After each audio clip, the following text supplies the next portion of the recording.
My name is Anna Seely. I'm 16 years old. I am a junior at Lake Ridge High School and I am a cancer survivor. Back in 2014, we were living our best life. At that time, we had a 6th grader and a 2nd grader, and our daughter Anna was enjoying life in 6th grade. She was dancing and enjoying her first year of middle school. And then in the fall of 2014, Anna started complaining that her knees and her ankles hurt. We really did not know what was going on. And our first indication, we had nobody, when the doctor had sent us to the hospital, the doctor said nothing about a blood cancer, not even an inkling. And the first time we really knew maybe that's where that was going is we were sent to the 4th floor at Randall Children's Hospital. And that is the oncology floor. The doctor that came in introduced herself, looked at Ryan and I, and said, "Your daughter has leukemia." And that was no more than 15 minutes since we had arrived at the hospital. December 23rd, 2014, when I was admitted to Randall Children's Hospital, I was just old enough to understand what was going on, but as a 6th grader, I'd never really heard of leukemia and understood what it was and what the treatment would be, and I was clueless. I didn't really know what was going to happen.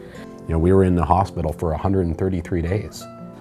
You know, we had 4 rounds of treatments. It was 80 doses of chemo. It was hard.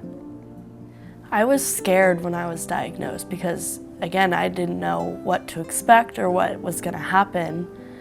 And I never really thought about the consequences of it. I just thought about, okay, this is my treatment. I have to do this if I want to kick cancer. And I just did it. I pushed through. And I made it to the end with hope and all of my friends and family supporting me. And there was times where it was scary and hard and I was sick always, but I just made it through with hope. I would usually receive chemo for 5 to 10 days at the beginning of each of my 4 rounds.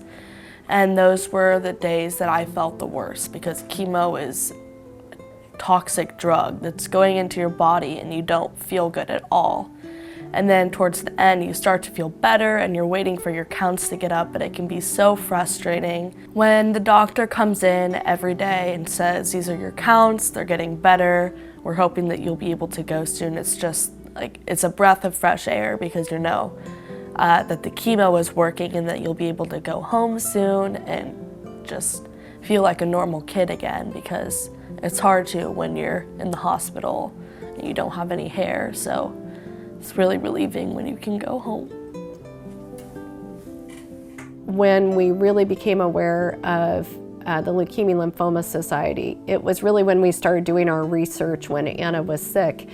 And we found over and over and over again that that organization was primarily responsible for the success of the treatment of blood cancers and the tremendous amount of, or tremendous increase in survival rates since the 40s, 50s, 60s. It really had to do with all the studies that the Leukemia Lymphoma Society had been doing and continues to do. The Leukemia Lymphoma Society is the world's largest healthcare nonprofit dedicated to curing blood cancers. And LLS has been involved in funding many of the cancer treatments that are become standard of care across the world now. The first chemotherapy, the first radiation, the first stem cell transplants, and now the first immunotherapy, which are those targeted treatments that not only kill the cancer cells, but they leave the good cells alone. This is like the wind gets knocked out of you, and then for the rest of your life, you can't fully breathe.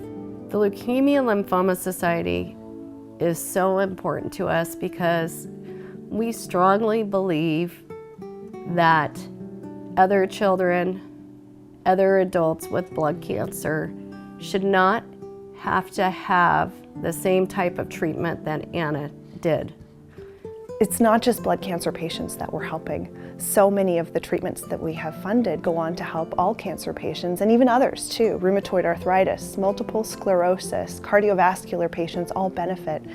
Nearly 1 in 4 of all cancer treatments was funded by LLS. So, but we're the best kept secret. We're looking to change that through our campaigns, and Kim's and the Seely family are a major part of that. As a parent, you never think that this is going to happen to your family until you're sitting in a hospital room on December 23rd at 5 o'clock in the evening, and a doctor comes in and tells you your child has a blood cancer. That is absolutely why our community should care, because that should never have to be told to a child. That should never have to be told to a parent. It is so important for you to give to the Leukemia and Lymphoma Society because no one should have to go through this, and especially kids. And I want everyone that's dealing with this to fight and get the help they need from LLS and everyone out there.